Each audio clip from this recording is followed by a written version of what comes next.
everybody, and welcome back to the season finale of Indie Film Cafe Spotlight. I'm your host, Jonathan Moody, and as always, I have my co-host here. Lee Presenza, otherwise known as the Moo Cow. Moo, everybody. And we have an excellent guest here. Let me have him introduce himself since he talked to us earlier about it. How are you doing, sir? Hello there. I feel kind of bad being on a indie podcast with this stupid Star Wars thing behind me. If you want me to change my background, I could. No, perfect. I just happen to own a movie theater, and I take some stuff home with me that I think is cool. My name is Lee Demarbre, and I'm a filmmaker from Ottawa, Canada. Jesus Christ Vampire Hunter was my first feature film. Yes. Hey. And we at Indie Film Cafe love it. Absolutely. I have some of the Harry Knuckles stuff too, and that's always fun. But wow. Jesus Christ Vampire Hunter is the one that always I love to show everybody because it's just such a wonderful, marvelous, fun film. Thank you very much for saying so. I'm working on my 8th feature film right now, and I'm banking on it being just as good as Jesus Christ Vampire Hunter. Yay! All right, we love hearing that. So what we do at Indie Film Cafe Spotlight is we like to find directors or actors or people in the film business that have done movies that we have reviewed. And Jesus Christ Vampire Hunter was our, I want to say it was like our 10th episode or something, like that. Yeah, it was a funny story behind that because we were supposed to do this other film because I was trying to find something particularly stinky to torment my friends. And at the time, I couldn't find it. And I'm like, well, I know I've got Jesus Christ Vampire Hunter here. I just wouldn't call this a tormenting my friends, but I'm sure they're going to love it. It's definitely an indie film, and it's definitely one, like I said, I love to show everybody. So it was the perfect time to bring that in, and it got one of the best scores that I think we've ever done on our show because everybody loved it. Yeah. And so basically what we do on Indie Film Cafe is we will generally like watch a movie, or sometimes we'll watch it separately or whatever, but we'll watch the movie and then we'll review and rate it at the end. And we have what's known as Paul created it. Explain the stinkometer to him. Right, the stinkometer. So basically you're giving a review of 1 to 10, where the lower the score is, the better the film is, and the higher the score, the stinkier the film is. That's and then good. you can kind of give a half step if you're feeling subtle about your score. And now, stink isn't necessarily a bad thing. There's a lot of movies that we think are pretty darn stinky that we have a lot of fun with, and frankly, I'd rather watch a fun, stinky movie than most of the stuff that comes out of Hollywood these days. Yeah, I know what you mean. Well, especially given the massive budgets that they spend money on. Just so you know, it rated very low on the stinkometer. It did. And it rated an 8, which is very low. Out of 3 people? Out of 3 that's people. Pretty good. Yeah, good. And it was a 2. I give it a 3. Paul gave it a 2. I give it a 3, and the other co-host Jen gave it a 3. So, and Jen's a tough cookie. Yeah, she was not one of us originally. Anyway, we kind of just we brought her in, but she absolutely adored the movie, and we all did. We all thought it was so much fun, and I remember seeing it beforehand because I found you through Make Your Own Damn Movie? And I think and I interviewed you back then because of it. Back in like I'm gonna say 2008 or 9 or something. Wow. It was a long time ago. But it feels like that at least. And I found you through Make Your Own Damn Movie. And I always thought, oh man, because I loved Jesus Christ Vampire Hunter. I saw some of the Harry Knuckles movies through Netflix, I think it was, back when I would actually get the discs, not just stream everything now. So I absolutely loved it. And then Paul showed us Jesus Christ Vampire Hunter again. And I mean, still holds up, like weirdly enough, like it's one of those movies I don't think feels dated. I think because it was shot on 16 millimeter. And there's something about the film grain. A lot of people mistake it for VHS, but it was shot on 16. And there's something about that, there's a lot of, if I made that film digitally back then, no one would be talking about it. Digital cinema back then was pretty rank. Mhm. So I don't know. There's something about the 16 millimeter film quality that makes it work. It's like watching an Ed Wood movie, or, as bad as they are, it's like, God damn it, he still finished it on film. Like that takes more craftsmanship than, your average filmmaker. So does that mean that there'll be a Blu-ray release at some point? There is a Blu-ray release. Oh, that's awesome. And it's scanned. They scanned the original negative, and it looks quite good. And, it's funny. I think the budget for that film is about $45,000.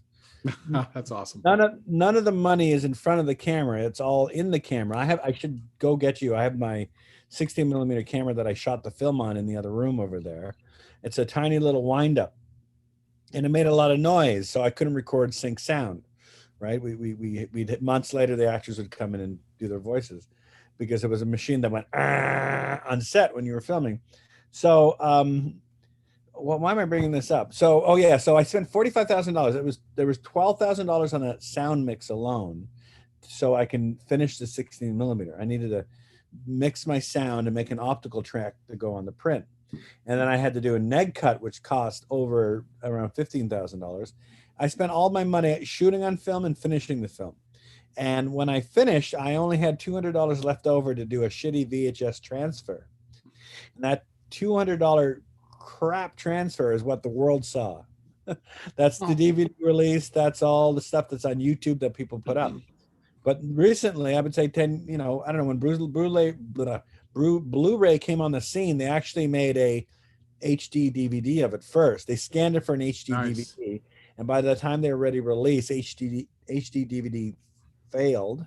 They're like, shit, okay, we have to put it on Blu-ray now. And I really like the Blu-ray. It looks like 16 millimeter. It's still a crappy little movie, but it's still, at least it looks like film, and it doesn't look like a lot of people. I say VHS just because I went to Mexico once to make a film, The Dead Sleep Easy, and we went down there, and the investor called the producer like a few days before we got on the plane and said, I watched Jesus Christ Vampire Hunter. It's a piece of shit. You can't let Lee direct that movie in Mexico. Oh. And he said it looked like he made it in his basement on VHS. And I called the investor and I said, did you watch it at home alone? And he goes, yes. And I said, were you sober? And he said, yes. And I said, watch it again with friends and get shit-faced. And within a week, we were in Mexico making the movie. But I mean, now I like to do these podcasts to tell people there's a 16 millimeter copy out. And it doesn't change anything. It doesn't make it, oh my God, it's like Ben-Hur now. It's just, it looks like what it's supposed to look like, 16 millimeter film. Please tell me it's different. You gotta light differently for 16 millimeter than you do for VHS or for 35 millimeter for digital. A lot of kids these days, these young people don't understand. It's a totally different ball game shooting on digital now than when you have actual movie print to shoot on, especially 16 millimeter. You're pointing a camera and you didn't know what you got. You didn't know what you got till you can afford it. Sometimes I take the 16 millimeter out of the camera, put it in my fridge for months, and months would go by before I could afford to process it and see what we got, and see if it all worked out. And you know what? I don't think we lost a day on anything. I don't think we got a little light leak in the film, but we didn't have to reshoot anything. It's exciting when you shoot something and you kind of almost forget about it, and then what would happen? I would send it off to the lab in Toronto and get the film back. And I would have Phil over, who played Jesus Christ Vampire Hunter, and we'd sit in my living room, and I'd pull out a screen and project 16 millimeter onto the screen, and we'd watch all of Aliens, and it looked so great. I felt that would thrill Phil. I'm on set now with this new movie, and we're shooting with two 4K cameras simultaneously, and I look over at Phil and I say, these are really nice cameras. Look how great the image looks, but I mean, do you still miss 16 millimeter? He goes, yeah. This sucks compared to 16. Right. I might I've got this new movie. I got this my next film. I'm thinking about buying a 16mm camera, a super 16mm camera. Nice. Because I kind of like. There's something about digital. Everything looks the same. No one really has any style. Everything looks the same. Everything has the same feel. And I think if I went back to 16mm, I could stand out a little bit more. Well, I tell you, coming from a fan's point of view, I would love to see a sequel to Jesus Christ Vampire Hunter shot on 16mm. How awesome would that be? We have a script. It's called Jesus Christ Vampire Hunter 2 Roman Holiday. Nice. And it's like really long and it has no ending. And the writer Ian keeps toying with it. It's like impossible to get him to finish it. It's really big. It involves time travel. Nice. The lesbian vampires go back to 0 AD and take over the Roman Empire. And Jesus has to go back in time to save himself from crucifixion. That just sounds like fun. Yes. Yeah, I really like the concept. We also have a prequel idea called Jesus Christ Platoon Leader.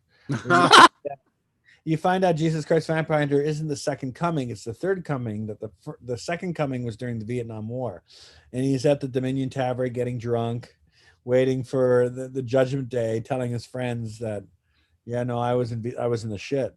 Just don't have Phil actually drink on set again. I saw that Make Your Own Damn Movie, and he was, God. When he was talking to Lloyd, and he was just like, I just remember looking over at Lloyd going, what are you talking about? These kids? What like kids? Who are the? Yeah, so funny. Yeah, it's funny. I think Phil's quite charming in that.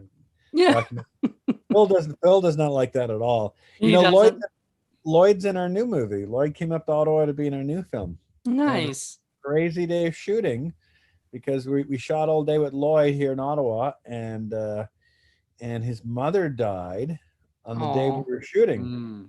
So how madcap Lloyd is, how wild he is in front of the camera. He was just like that. And I'd call cut, and he'd get on the phone to make arrangements. And then I'd say, okay, Phil, sorry, Lloyd, it's time to shoot again. He'd hang up the phone, go crazy, and then get back on the phone. He never really broke character.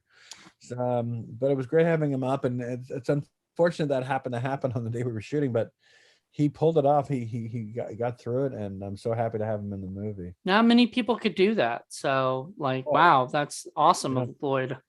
I know. It is awesome. I mean, Lloyd's always been an inspiration. I met a 13-year-old boy in the forest walking my dog. I got a new dog, as you saw, and this boy walked by me with his dog, and he was wearing a Michael Myers t-shirt, and I said, "Nice t-shirt." And since then, we've become quite good friends. He's young and he loves movies, and it's exciting to talk to young people who are passionate the way I was passionate about movies back then. And we always talk. I'm trying to inspire him a little bit to watch certain movies and be the kind of filmmaker he wants to be. And I said, one of the things you should really follow, and one of the most inspiring filmmakers is Lloyd Kaufman, because Lloyd might not make the best films in the world, but no one promotes a movie better than, an independent movie better than Lloyd. And your podcast is about independent cinema. It drives me crazy when people misuse the word independent cinema. The Miramax logo used to mean to people independent cinema. It's not an independent movie. If you have any financing whatsoever, if you're financing your own movie, that right. To me, like Clerks is the definitive indie Miramax movie, or something like that. El Mariachi's another good. But example. Pulp Fiction isn't independent, because that was produced by the studio itself. Yeah, no. We're talking about the Neil Breens of the world. That's who we typically deal with. You know what? Neil Breen calls me. I own a. That's awesome. I have a run a cinema here in Ottawa, the Mayfair Theater. I don't run it. I mean, I program, and I have some partners, but we show Neil Breen's movie. We have been since his second feature film, and Neil, as you know, while watching his movies, doesn't feel comfortable sitting in front of a computer. He would never do this with you. Okay, that's why he hasn't written back to me. Oh, he would never turn on a camera and a microphone on his own computer because he thinks the government's listening. And his movies are about that. Well, his movies are about that. So when I book, I'm a programmer. So when I book movies from Paramount Pictures and Netflix and Disney and Universal and some independents, it's always through email because everybody wants it in writing. But when Neil Breen calls me and I can only confirm his movies with him on the phone. And I really like that because I like his voice. So it's nice talking to him. It's better than getting an email. Tommy Wiseau used to call me all the time too. Because we were doing The Room, and Tommy would call me, but he would pretend to be Raul, his brother. But he sounds. Wait, does he have an actual brother? Oh no. Oh, okay. That's I didn't awesome. know that. I don't want to say too much because Tommy's a very private person, and I know him really well, and I respect his privacy, and I don't want to say anything that he doesn't want me to say on a computer. Would he do our too. show? Like, would he do our show? Greg Sestero would. Oh, well, still, that's great. I love Greg. Yeah, Greg. Well, Greg's got a new movie. So Tommy was always been to Ottawa twice, but he doesn't come anymore because he thinks there's these filmmakers from Ottawa who made a documentary about his life that Tommy's really unhappy with, and he's suing them. He's afraid if he comes to Ottawa, they're going to beat him up. What? Oh, are you talking about the Room Full of Spoons documentary? Yeah, I've seen The Room Full of Spoons. I'm in The Room Full of Spoons. Oh, and I've seen it, but yeah, those guys, they made an enemy of their subject matter, so they're having a hard time getting it out. But Greg keeps coming to Ottawa because he keeps making movies. He directed Best Fiends and Best Fiends Volume 2.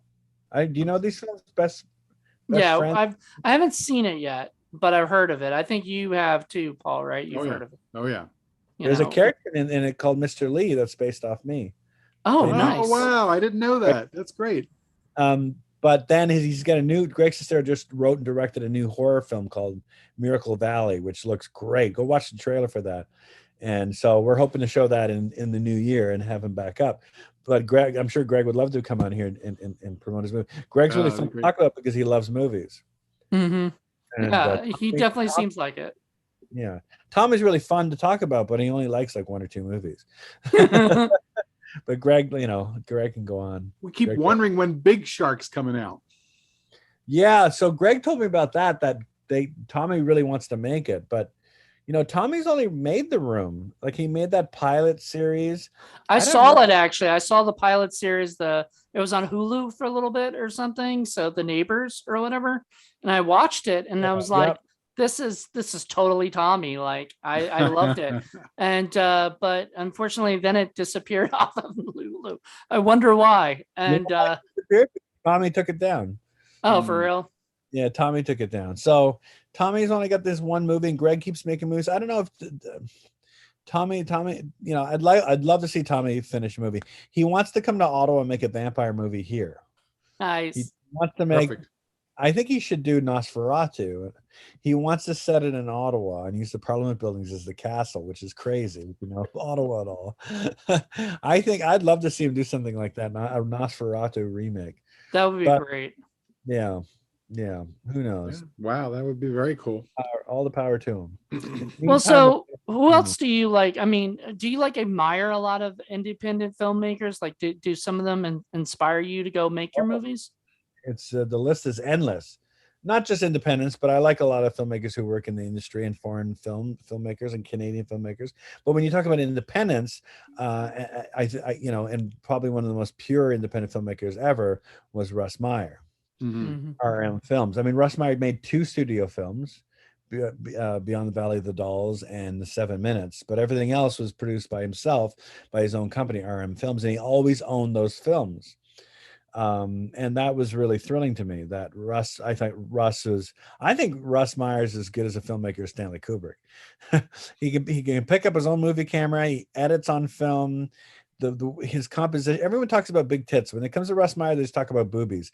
But his composition, his choice of framing actors, the way he frames actors, the way he cuts his movies, it's unparalleled. There's nothing like it. You should listen to our show that we did on Faster Pussycat Kill Kill. It was the very same point that I brought out. I said look at the camera work, look at the cinematography. Russ Meyer does not get the No. credit that he deserves. You know, And people always think about boobs, and he's a lot more than that. He paces his movies, and I take a lot from that. So, you know, I don't have, you know, big bosom women all the time in my movie, but I try to pace my movies like a Russ Meyer movie. I try to cut and tell the story as fast as he does. Beneath the Valley of the Ultra Vixens is just it's a roller coaster ride. The way the narrative's told, the way he constructs the opening of the movie, the first like 5 or 10 minutes of the movie, it's just like, it's like a machine gun of shots, but it's not flashy because his editing serves continuity. He's always cutting on action, and it's really thrilling. And I take a lot from that. You know, and the way he frames a woman, the way a woman will stand and he'll frame them from the ankles up, and I love all that stuff. I got a few shots like that in my new film. I was gonna say you did have Stripped Naked with Sarah Allen. Yes, And that was a pretty good one. Thank you. I'm a little unhappy with that film. Oh, really? I'm sorry. Well, Pure David didn't let me do he gave me like 2 days to do a director's cut. And I just said to the editors, like, just don't use any of the master shots, and go to town. And of course, they use all the master shots. Pierre David loves master shots. He wants to film master shots so he makes the director film master shots. So if he needs to recut anything, he can. I just hate them. Anyway, I love Sarah Allen though, and I love the cast and the crew. But it was based on a script that I worked on with Ian Driscoll, who wrote Jesus Christ Vampire Hunter. We wrote a script about lot lizards, which is lot lizard is a term that's used to refer to truck stop prostitutes, and it was set in that world of truck stops and prostitution and drug running. And it was a really exciting script that Pierre David hired a woman to change everything, a writer, and I kind of did that movie to protect Smash Cut, because I had director's cut on Smash Cut, and I wanted to keep it. And Pierre David was asking me to do 2 or 3 movies a year, and I kept saying yes to him just to protect this release. And then after Smash Cut came out, I said, no, I'm done. I don't want to make any more of these movies, and we parted ways. I was going to point out, noticing in your films, there seems to be a lot of stuff like, I mean, definitely you have a love of rock and roll, and you definitely have a love of wrestling. And so I was wondering if you could maybe expound on those 2 topics in regards to your films. Well, so you guys are Americans, right? Right. Okay, So it's funny. Only Americans ask me about the wrestling, because in Canada, no one knows Mexican wrestling. No one knows Lucha Libre. I think a lot of Canadians feel that the Santo character, they ask me, is he a burn victim? Like, why is he wearing that mask? That's funny. But Americans get it, because Lucha Libre is a big deal, I guess, in the US. They need to see Nacho Libre. You know, it's funny. I made 2 movies in Mexico. And every time I flew down from Mexico for a year, every time I flew down, they showed Nacho Libre on the plane. That's a sign right there. I grew up with it as a kid, especially because I had a big thing for the lady Mexican wrestlers, the Gloria Venus and the Golden Ruby, and you know, rock and roll wrestling women versus the Aztec mummy and the Aztec ape and all that stuff. I loved all that stuff. Aztec ape, yeah. Well, my new film, the villain in the movie is the Aztec mummy again. Nice. Yeah, that's really exciting. And I don't have any Mexican wrestlers, but I have the Aztec mummy back.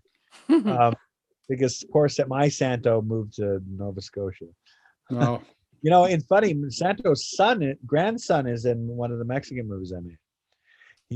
I'm at a wrestling event, and he passed the camera. I'm like, holy shit, that was El Santo's grandson, which was thrilling to me. That's cool. So I don't know. I remember, I don't know, in Toronto, there was a channel, City TV, and if you know, Saturday nights they would show the wildest films in the middle of the night. I'm not talking like at midnight. I'm talking about 3 o'clock in the morning.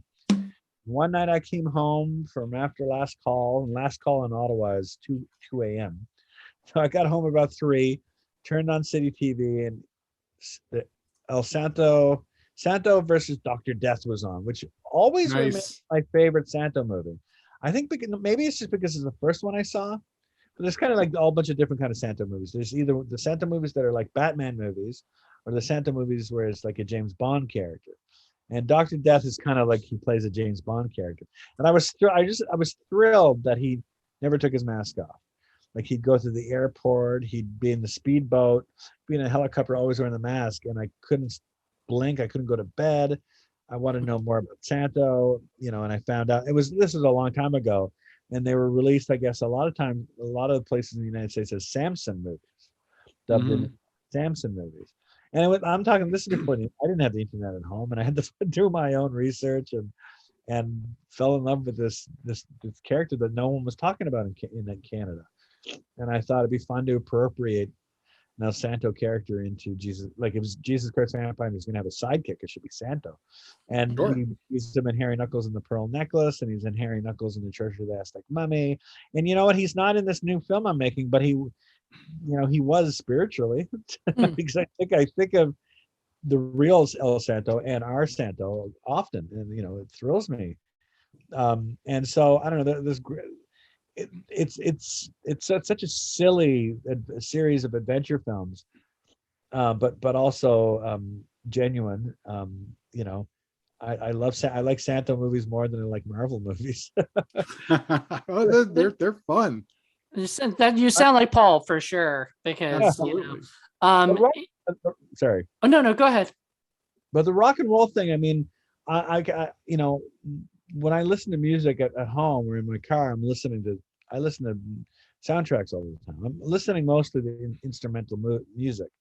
I wouldn't say I'm a rock and roll fan, although over the pandemic, I did fall in love with Elvis Presley a little bit, which was not a thing for me. Elvis was never, my wife doesn't like Elvis.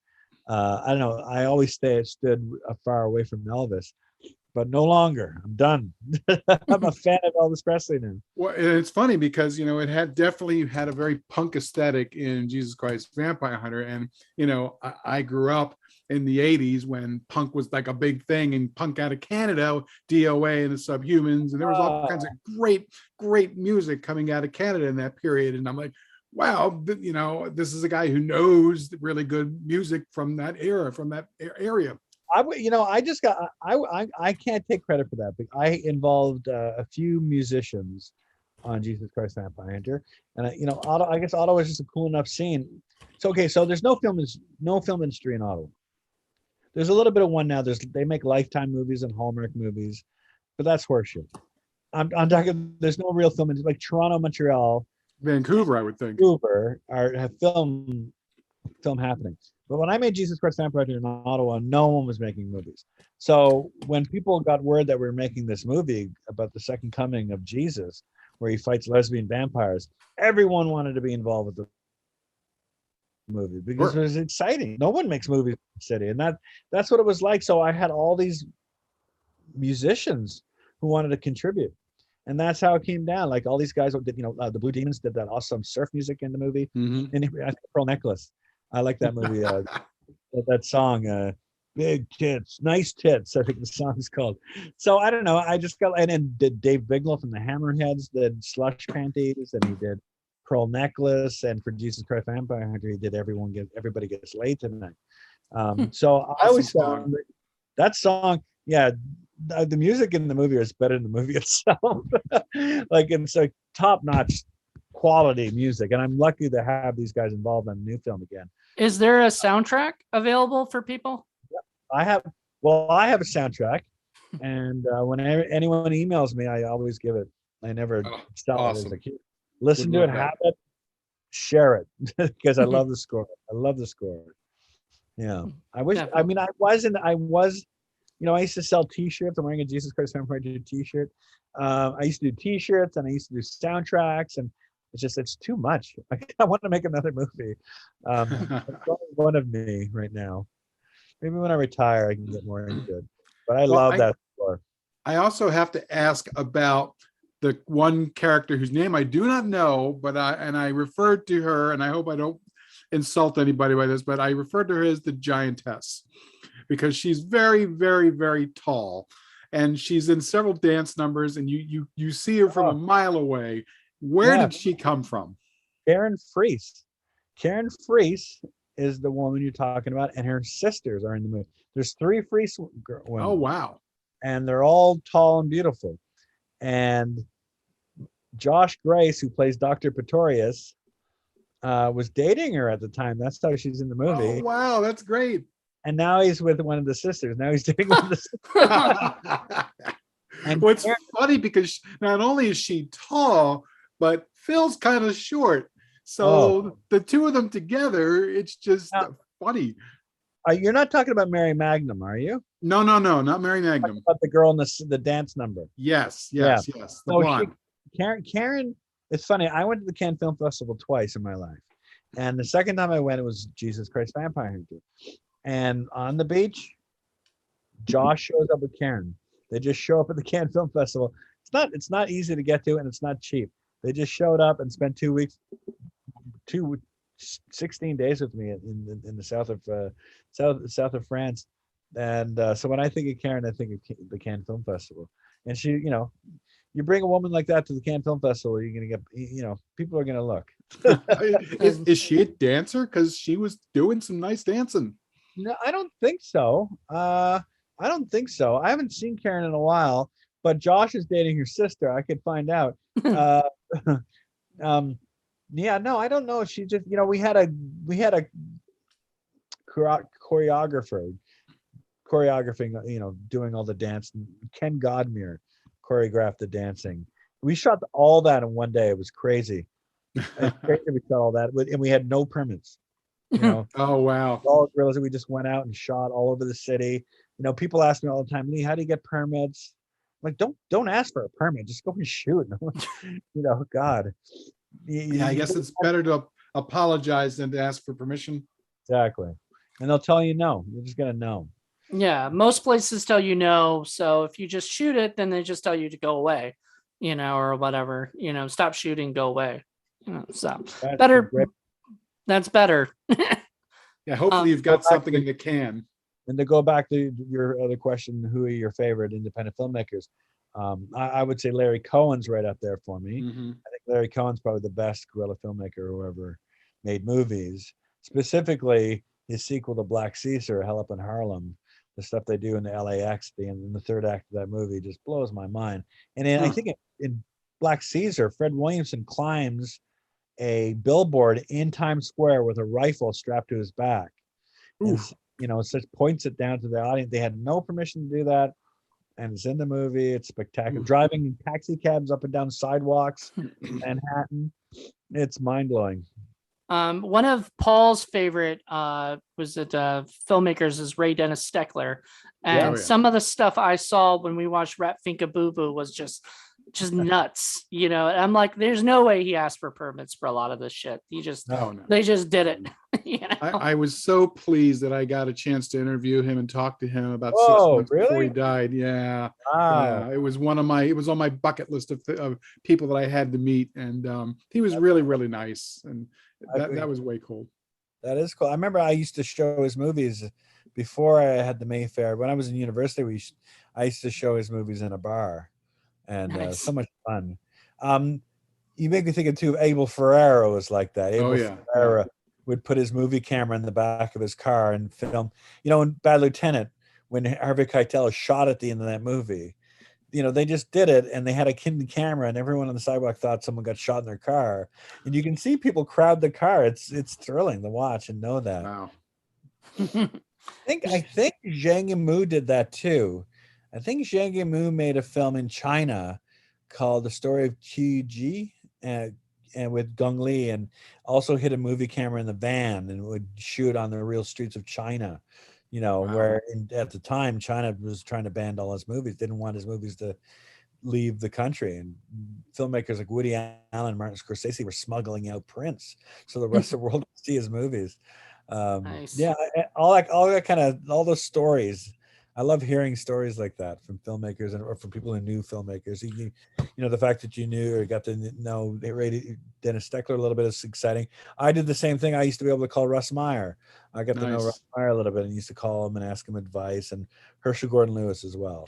Gordon Lewis would be the top of my list of inspiration. What would be like one of do you remember anything Russ Meyer told you specifically that made you like go, okay, I'm gonna have to put that in the film? He told me his wife had a bush on her like a blacksmith's apron. I don't know how much that Wow. helps you. Wow, He that's told the visual. stories that came out of his mouth. He told me that when he was making Vixen and all those early movies, he was in color and he was shooting on Kodak film stock. And back then, Kodak wouldn't process color film with pubic hair. But if you watch his early color movies, there's pubic hair in the movie. And he told me the way he got it done, he would send the women to the lab and they would blow the technicians to get the films processed. Nice. There you go. That's a workaround. Yeah, literally. You know, I never found that inspirational, but I thought it was a great story. That's heroic. That's inspirational to me. Did you grow up sort of watching all these kind of, Grindhouse and Psychotronic and drive-in kinds of films and enjoying that? It's funny. I worked at a video store in Ottawa called West Coast Video, and I worked there for all my high school life and loved it. And I remember I was graduating high school, grade 13. There's no grade 13 anymore, but when I went to high school, it was grade 13. And, it was time to go to university. And I wanted to take film. And I was taking film with another filmmaker friend from Ottawa. And she said to me, Lee, I want to go to film studies with you, but I don't want to get embarrassed by not seeing, the right movies. So recommend 20 movies to me that I need to see before I go to first year university. So we watched The Godfather and The Deer Hunter and all these classic American movies. And for 4 years in film studies, we didn't watch one of those. Oh, wow. I steered it in the wrong way because when I was working at the video store, I realized now I was only interested in American cinema. And I'm not trying to put down American cinema, but it was my knowledge of cinema was just what was coming out of Hollywood. And then university is exactly what I needed because I learned about foreign cinema and national cinema, Canadian cinema, which I, before university, I knew who David Cronenberg was, but I didn't know who Etta McGowan was, Guy Madden. So it opened me up to the studying cinema, opened me up to national cinema from around the world. But hanging out with fourth year students opened me up to exactly what we're talking about. I remember getting invited. I was year one, and one of my TAs invited me to a party, and all these grown-ups smoking pot. And I was like, oh my God, I'm an adult now. And I went to this one party, and there was a TV in the middle of the room and a VCR, and there was a Betty Page striptease on. And I didn't know who Betty Page was. It was in black and white. It's not porno. It was just, I don't even think she got naked, but she was like spanking other women and stuff like that. And I didn't know what it was. And I sat down and it changed my life. I'm like, what is this? What am I looking at? It's not polished. It doesn't look like anything I've ever seen out of Hollywood. It looks like just someone put a camera on a tripod and filmed this beautiful woman take her clothes off. And then I found out about Betty Page and Irma Claw and all that burlesque stuff. And I decided, my film professor took me to New York City, and he had the soundtrack for with Shaft on a ghetto blaster. And my prof was smoking weed in the back of the bus, drinking with all the students. I'm like, this is crazy, I thought. And Shaft came on, and I was shy. But when I heard the Shaft, that was the first time I heard Shaft. And I stood up and I went to the back of the bus and said, what the fuck is this? And he told me about blaxploitation. And I spent all my money in New York City on bringing back everything I could find on VHS and Laserdiscs. That was black cinema. And I dove into the Sweet Sweetback's Badass Song and The Harder They Come and Shaft and Superfly and Dolomite. And man, those 4 years in university, it was great. And then after that, I wanted to make my own movie, and I thought to myself, Jesus, my brain is overflowing now with inspiration. What am I going to do? And I decided I decided, you know what, I was really into Sammo Hung and Jackie Chan. And I thought, you know what I'll try to do is do like a kind of a kung fu comedy, like Wheels on Meals or Dragons Forever or Lucky Stars. That's what I'll try to do. But I ended up making a kitchen sink movie. It was a genre melting pot where it was everything, not from just Jackie Chan and Sammo Hung, but it was Russ Meyer and John Waters and Robert Rodriguez and everyone that Larry Cohen, Woody Allen. Everything I was learning went into Harry Knuckles, and then ended up going into Jesus Christ Vampire Hunter and Smash Cut, and now this new movie. And that, I guess that's me. If you're gonna try to, what kind of movies I make, I would say it's like they're like like a genre melting pot of film. It's interesting that you bring that up, because I would have thought, given the fact that Canada not only does it have this great tradition of punk music, it also has a good tradition of underground horror films. It's the whole genre of Canucksploitation is out there, because there's a lot of really good, really interesting. So I would even go as far as to say cutting edge Canadian horror films, especially in the 70s and 80s. Yeah, the tax shelter era was big. But, Is that what it is? It's funny, though, when I think of Canadian filmmakers, and I'm not trying to put down Canadian filmmakers, but I find a lot. I still like, even though I went to Carleton University and I studied national cinema and international cinema and all these, grindhouse kind of type of films. I still find most of my inspiration from American filmmakers, especially American independent filmmakers, because an American independent filmmaker will spend all their own money to make a movie.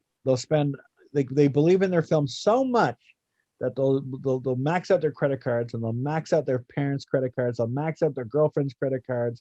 They'll sell their comic book collection. They'll, whatever. They'll sell, they'll start sucking dick in the behind the house to get their movie made. In Canada, we have grants, artist grants, and a lot of filmmakers I know, if they don't get their artist grant to make their movie, they're not going to make their movie. Mm-hmm. And it kind of always peeves me when I meet a Canadian filmmaker who's not making movies because they can't get grants. It's like, if you believe in your movie, just go fucking make it. Well, one of my favorite Canadian filmmakers is independent filmmakers is Malcolm Ingram, who worked a lot with Kevin Smith and whatnot. He did a movie called Taillights Fade, and he did Drawing Flies with Jason Lee. And now his newest movie, Clerk, is a documentary on Kevin Smith, and everything is amazing. I don't know if you've heard of it yet or not, but yes, he's doing really well, and I love that. That's cool. Yeah. No, I mean, I don't know. I got to the point where I stopped making movies because I hated being on set. I hated being on set with Pierre David, who was trying to tell me how to make a movie his way. He was trying to make, I'm not trying to piss all over David Hess. I want David Hess to piss on me. I'm not trying to piss all over Pierre David, but he could only sell a movie a certain way, and he needed a movie to be made a certain way for him to sell it. And I just hated making those movies. He found a way for me to hate being on set. And so I haven't made a movie in 10 years. I've been at the Mayfair programming movies, and I finally got back to it because I realized, I was living the dream with Jesus Christ Vampire Hunter. When I was making Jesus Christ Vampire Hunter, the dream was to make movies with other people's money. Stop spending my own money and get a producer and investor and interested in working with me. And I got there and I realized it was better before. It was better making my own movies and owning my own movies. Like, look at Trauma, Lloyd Kaufman. He owns his own work. Right. And he can package many films, not just one film. Smash Cut, which I love making, which I'm very proud of, is in, I don't own the copyright for that movie. It sucks. I wish I just made that movie myself so I could, like you said, you have a soundtrack. It's like, yeah, here it is. I could just give it out, or my movies too. So from now on, I'm never going to go down that path again. I just want to kind of own my own property. And you still were able to get it into the big stores and everything. I remember back in the day, and this is gonna date me somewhat. I used to love going to Borders Bookstore, because Borders Bookstore always had that one little section of their movies that said cult films. And that's where I found Jesus Christ Vampire Hunter prominently placed, and it was great. And that's where everybody in the area that I know of who found that movie found it. But then, of course, now Blockbusters, Blockbusters and Borders and all those things are gone. Borders is gone? We never had Oh, Borders in Canada. Yeah, no, Borders has been gone for about 10 years now. Oh, I didn't know that. It's a shame.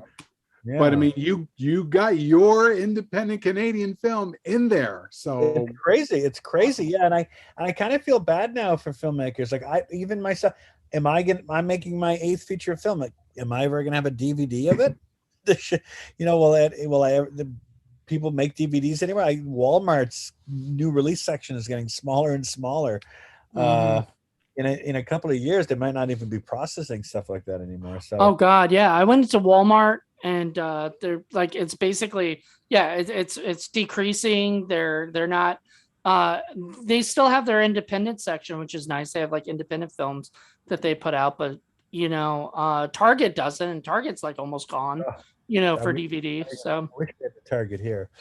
So you make me excited about going to the United States. It's exciting going there and going to those stores we don't have here, like Target. Well, and that's why he and I, we've talked about we wanted to get into distribution for this very same reasons, and because you can't get these kinds of independent films anywhere else. And we would love to see them go out, and we don't want, those movies to just sort of vanish into oblivion. I love being able to walk to the shopping center and go buy a Criterion Blu-ray. Yes. I want doing this stuff, and I'm afraid in a few years I'm gonna have to order them all on Amazon. It's not exciting. The doorbell rings. No, here's my Blu-ray. I like the hunt and shopping. I love to go down to the United States and go to a store I've never been to before and find something. I remember going to Kim's Underground in New York City and buying Laserdiscs and finding weird stuff. I found Henry Portrait of a Serial Killer on Laserdisc. Nice. Yeah, that's how I first saw the movie, and it thrilled me, and I was so excited to see that movie. I was looking for it forever. Now Hunt is gone. It's sad. That was kind of inspirational too. It was exciting to have. My friends would always ask me, "What's on your list? What are the most desired films you want to see?" I don't have that list anymore because you can just download anything now. Yeah. I wish there was a movie out there I was dying to see that I've never seen. Sometimes I think to myself, seeing something on the big screen is a dream. Like I had my favorite films. Like I want to see that on the big screen someday. Over the pandemic, my cinema was shut down for a long time. So I did watch a lot of movies I dreamed about seeing on the big screen because some things I just can't program because no one's going to come. So I watched a lot of stuff I'd never seen on the big screen before. So wow. So has the pandemic really hurt, your business? Pardon me. We were closed for a long time, but there was enough Canadian incentive from the government to keep the lights going, and we did all right. And we sold names on. We sold plaques that go on the seats. Oh, nice. We sold out all of our seats. We put names on the urinals. On the popcorn machine. We sold out posters. We sold trailers. We got government incentive. So we did all right. And the next year is the tricky part. This year, now that we're reopened and there's no more government incentive, our demographic is seniors. We really count on seniors coming to see.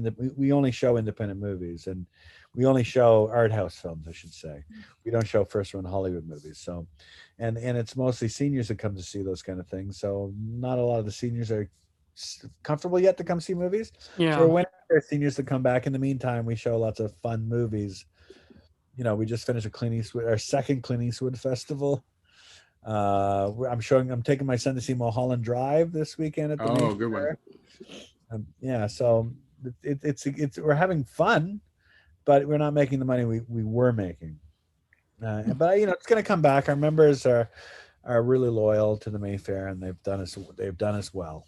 Yeah, it just sucks. Like I'm sad that this pandemic really didn't it hurt small business, more than anything, like in the States, we have like Regal and AMC, and of course they're going to be okay because they've got enough like insurance, or whatever. They're going to be fine. But like small, mom and pop theaters or whatever. They're dying here in Virginia, at least. I'm not seeing many of them around. Yeah, but the writing's been on the wall for them for quite some time, between Blu-rays and DVDs and all that, and even VHS to a certain degree.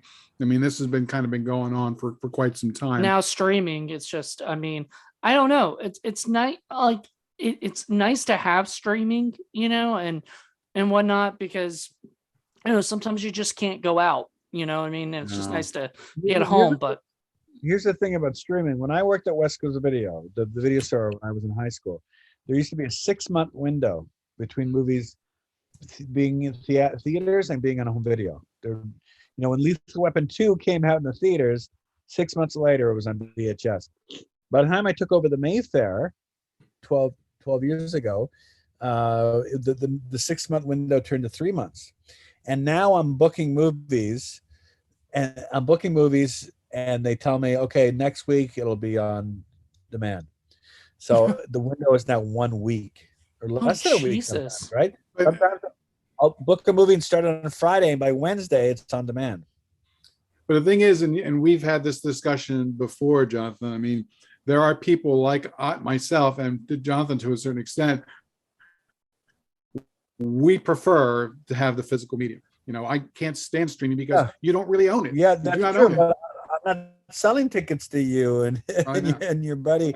I'm, the seniors who, on a cold winter night, we're showing a movie. Oh, here it is on the streaming service. Why don't we just stay home and watch it? It fucking sucks. It's like when there's no more cinemas left, I'm gonna be able to point to exactly what happened.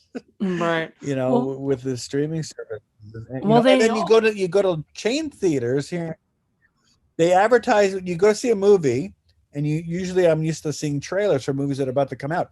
Now I'm watching trailers for movies that are on Amazon Prime or Crave or on Disney Plus or on Netflix. Like, why the fuck am I watching a trailer for a movie you're trying to tell me to stay home and watch movies?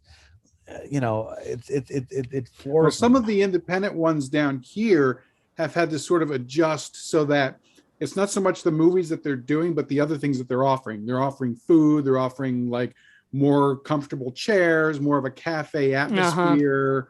So it's like you're getting a meal, you're getting higher end food instead of just popcorn and sodas, and then they're trying to sort of lure people in that way.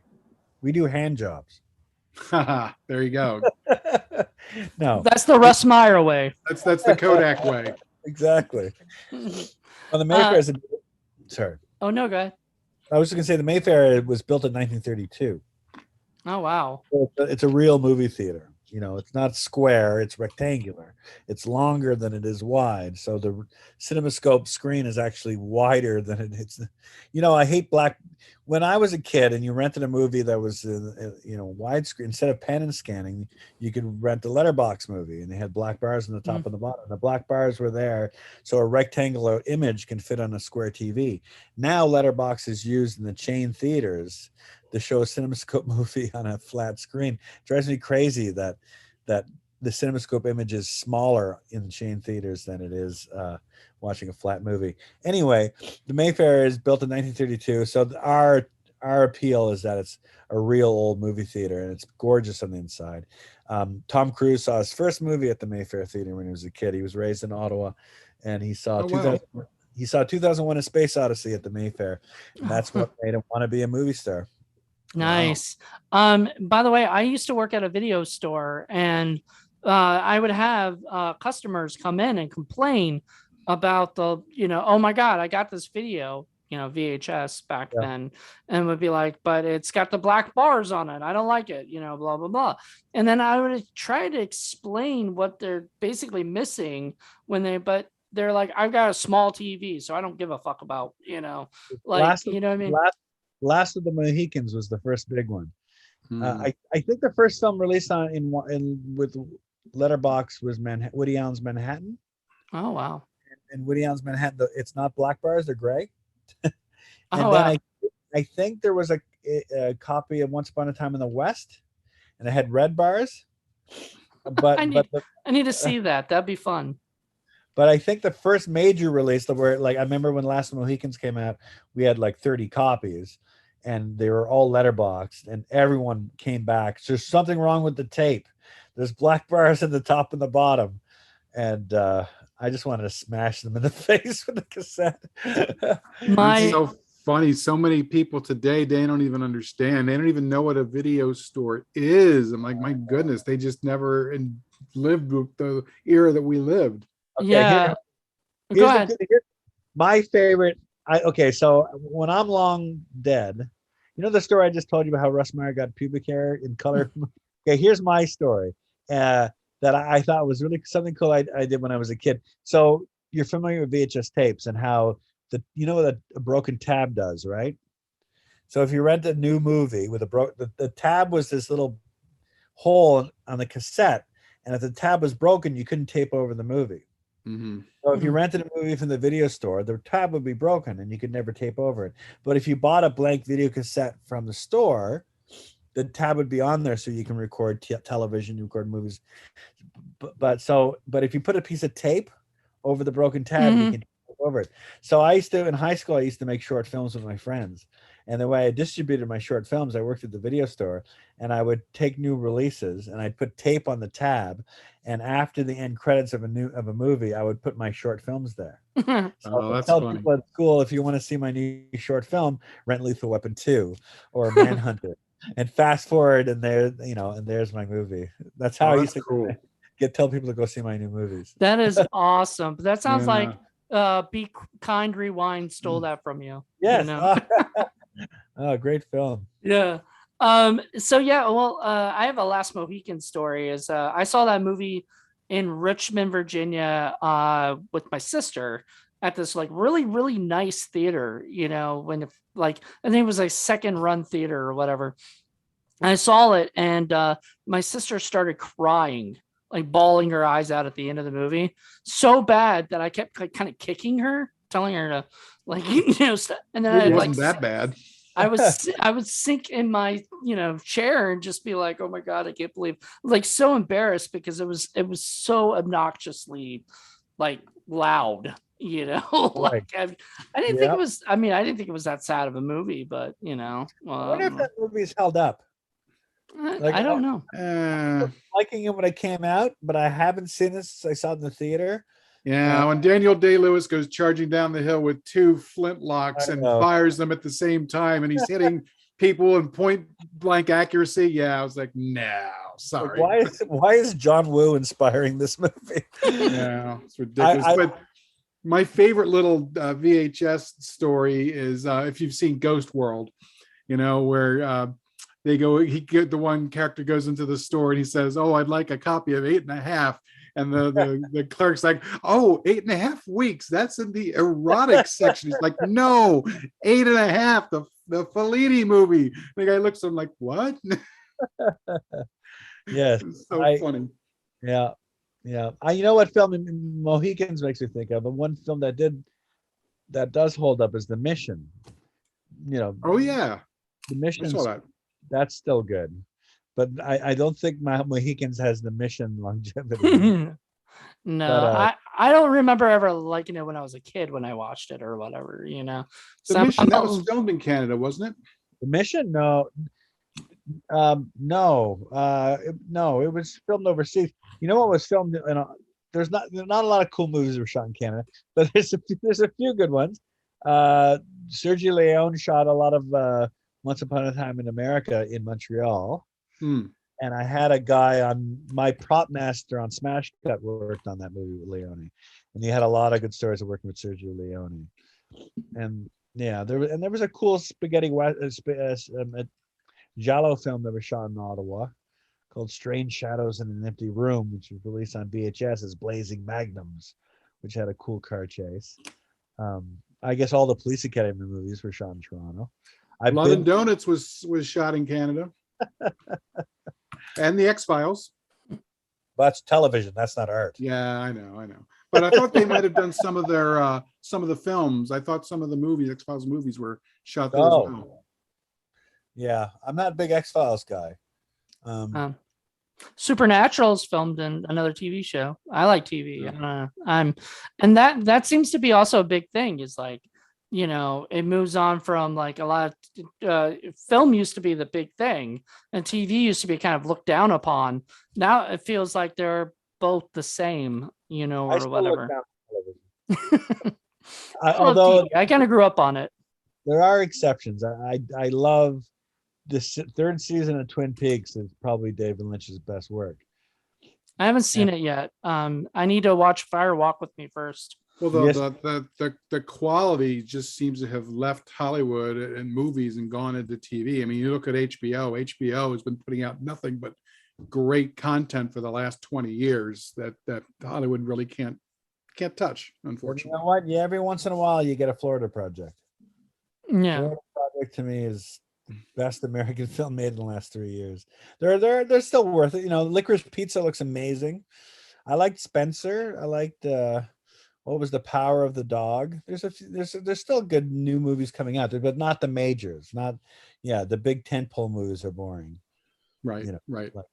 You know, Well, they're not making movies for people who like movies. They're making people like Fast and Furious. They make it for people who like cars, or you know, people who like to masturbate. They make Marvel movies for. Oh my God. There Hey, you go. I'm a There fan you of go. Marvel. I'm sorry. I'm teasing. I I don't know. like. I hate sounding like a snob. Garbage. I hate sounding like a snob, so I'll take that back. No, it's fine. I mean, it's you know, that's the thing though. Like, I guess the going public likes that stuff, but it kind of became that way with Star Wars, you know, and you got Star Wars behind you and everything there, but know- like that was the start of it, you know. Yeah, oh yeah. It's funny. Jaws is considered to be the first blockbuster. I think the first time they used the term blockbuster was on Jaws. Yeah, and it kind of that's what, and maybe that's what they'll look back on and what ruined the theatrical experiences. Back in the Jaws day and even through Star Wars, it was considered that was the summer movie popcorn thing. But now it's year round. That's the problem. Is that That's right. know, You're right. there's And- nothing and- made for adults anymore. And it's a week. It's what's popular that week. It's not when Jaws came out, it was the whole year. And people went to see Jaws. When Star Wars came out, it was in theaters for 2 years. I kept seeing it over and over again when I was a kid. I remember when Roger Rabbit was the last time I remember spending a whole summer just seeing the same movie over and over again. I kept going to see Roger Rabbit over and over again in the theater. It was always there. Now, what movie have you seen? What's the last time you saw a movie more than once in the theater? There's very, very few directors that I can honestly say I will go absolutely whatever they show. If it's in the theater, I'm going to go see it. Guillermo del Toro is probably the only one that I can think of. Canadian. Yeah. He shot his last few films in Toronto. My friend and the one of the stars of Smash Cut is in his new film. Oh, cool. Yeah, Isaac Beaumont. Jesse Buck, who played Isaac Beaumont in Smash Cut, is in what's the new one called? Guillermo del Toro's new. He remade Nightmare Alley. Yeah, Nightmare Alley. He remade Yeah. that great. I love Nightmare Alley. The original Nightmare Alley is great, and I know he can make it. It's funny, remakes just really bother me sometimes, but Guillermo del Toro remaking something. Exactly. Right. Exactly. Like Exactly. you have more faith that he'll do, you know, because he's a guy who actually loves, you know, the stuff or whatever. It's not just he's doing it for a paycheck. We're in good hands. Yeah. I agree 100%. I'm actually excited to see that, you know, but I am one of those people. I'm, like I said, I'm a Marvel fan, so I'm excited for like Spider-Man, you know, and whatnot. But you know, that's just everybody has their own, you know, their own stuff. I mean, I like independent films, but I like mainstream stuff too, you know, as well. Yeah, for me, it was more like Lighthouse and The Witch and some of those other stuff. I've been trying to. Summer. Yeah, I've been trying to get some good stuff from overseas. There's a lot of good foreign movies that are out there. I just picked up this one. I can't pronounce it properly, but it's an Estonian film that's actually really, really cool. It's a beautifully shot black and white film. I can't wait to pop that on.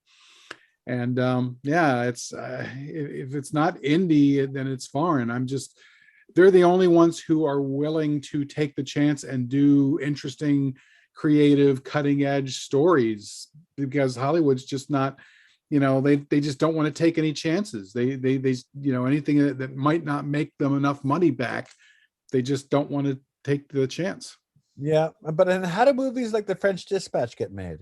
Like that movie's incredible. It's Walt Disney, and it's incredible. And it's too bad we don't get more of that. Mhm. Like once a year we get a French Dispatch. Maybe if we're lucky. I don't think this year there's been anything really that great, that's Well, come out. the French Dispatch floored me, and I just saw that 2 weeks ago in the theater. But I'm excited for Licorice Pizza. That looks great, and Red Rocket. Red Rocket looks great. That new film from the director of We were just talking about this the other day. I showed him a movie from 1965 called The Warlord with Charlton Heston, and he had never seen it before. And we were doing it for Film Freaks, which is another show we do, sort of promoting movies that we just love, that we just really really enjoy.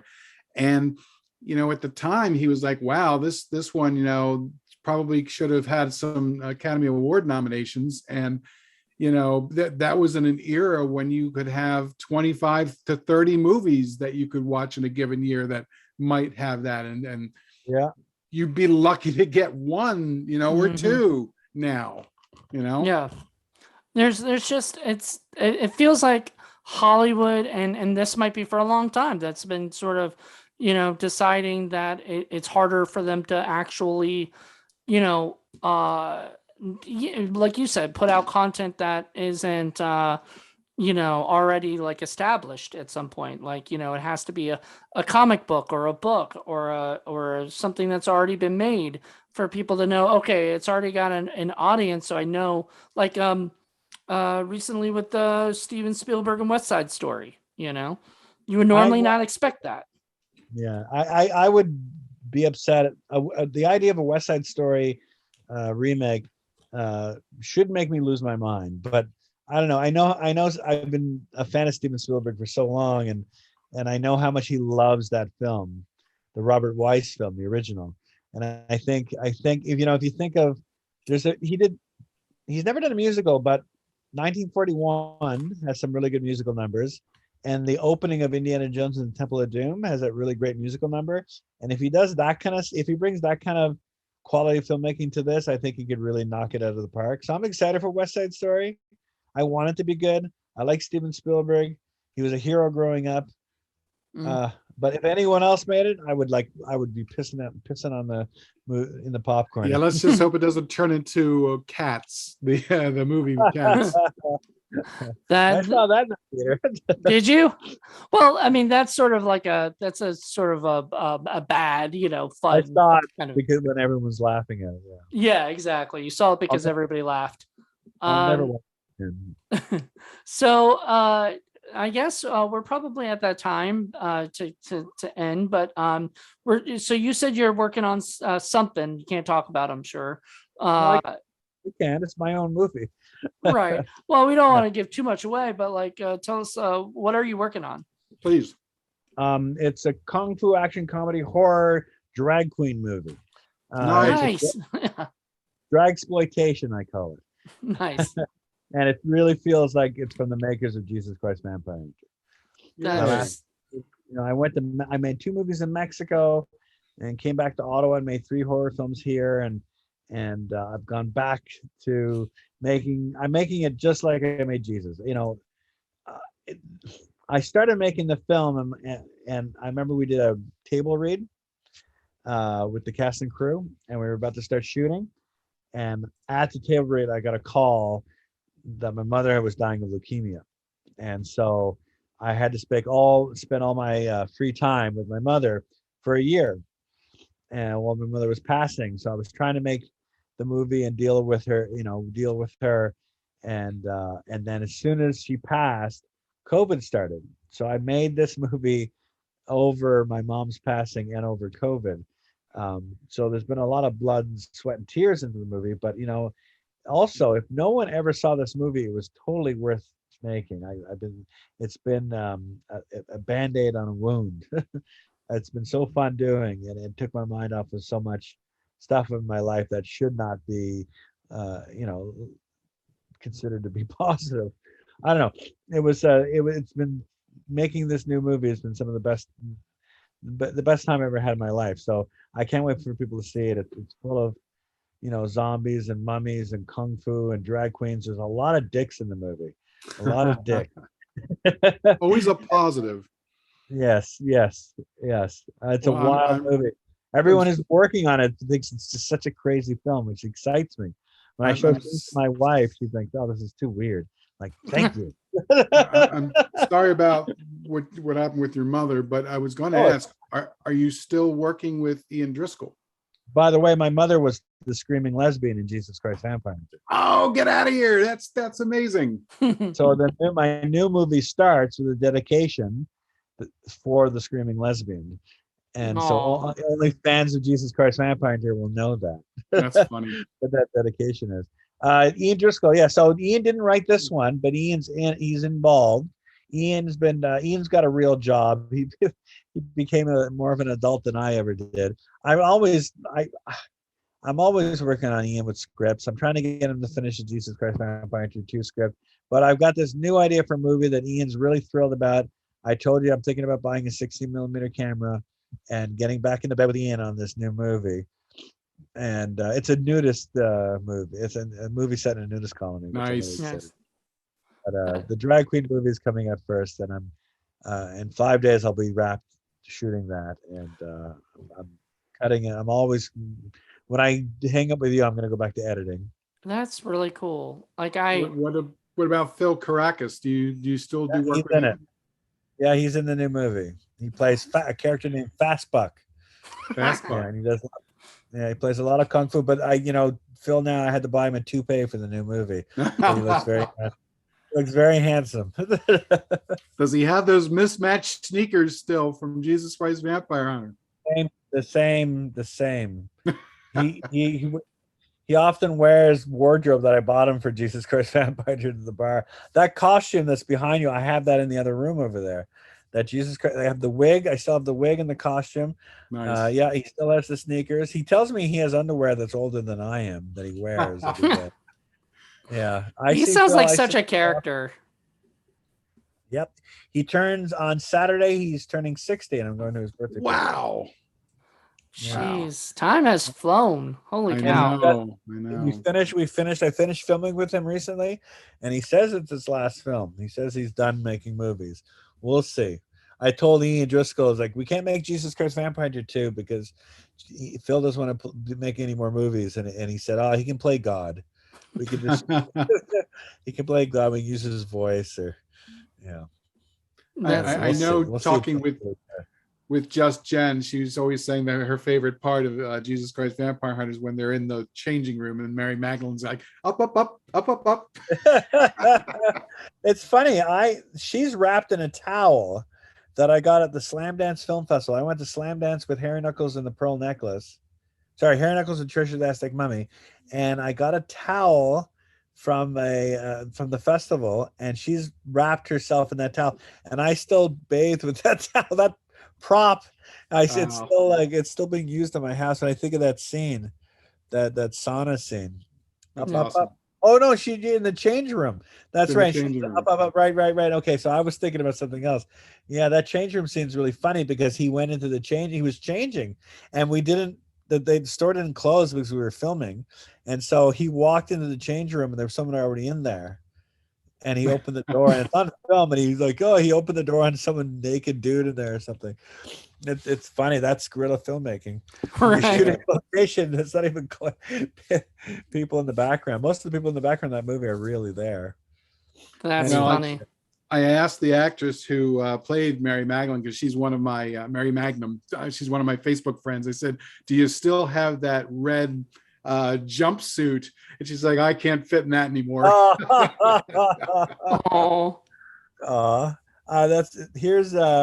There's a picture of my cast for my new movie. Oh, cool. There's Phil there. Nice. Look how handsome he is with the toupee. There you go. Drag queen's in the middle, and that's Beatrice and Phil. Yeah.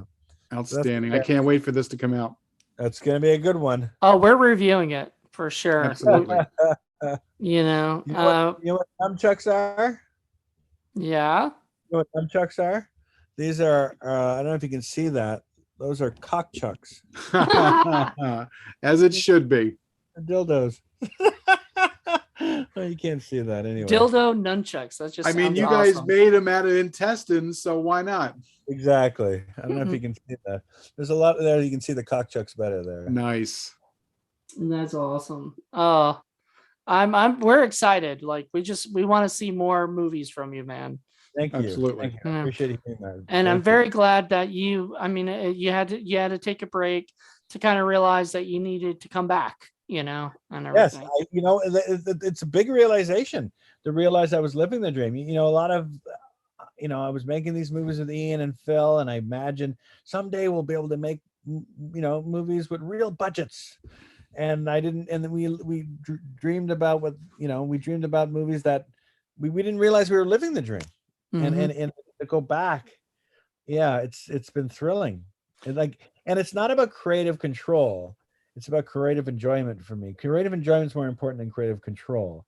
And I was working with Pierre David, and I didn't have creative control. I didn't need it, but I needed creative enjoyment. I didn't have that, and now I feel like I've got it back. And that, I don't know, it's where it needs to be. Yeah. That's awesome. I totally agree with you. You've even talked about this, like with before. I actually, at one point, I was going to quit like directing and producing, for a while, because I do that too. But I was going to quit doing that in 2010 because I was just hating it. I was not enjoying it at all.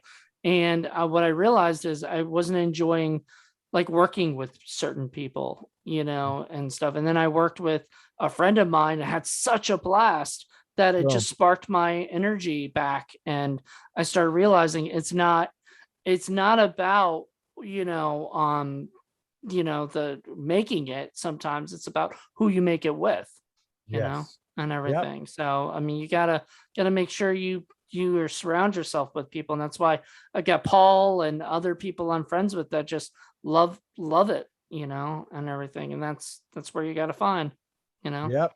You're lucky to have found it. Yeah. I Some think people don't, Yeah. So there you go. But I'm Yeah. glad you did too. And we're glad we can't wait to see your movies, Absolutely. more of them. Dabbing. So, In Canada, we still dab. Thanks very much for coming on the show. You've definitely been someone that I've been wanting to chat with for quite a long time. So I appreciate it. Thanks for having me. yeah, definitely. And everybody, thank you guys for checking this episode out. Join us back in, it's going to be a month and we'll be back. So That's right. for the next season, but this was a great season finale. We love this. And thank you so much. Stick around, Lee. We'll chat with you, but everybody else, have a good one. Bye. And everybody gets laid tonight. Bye. Bye.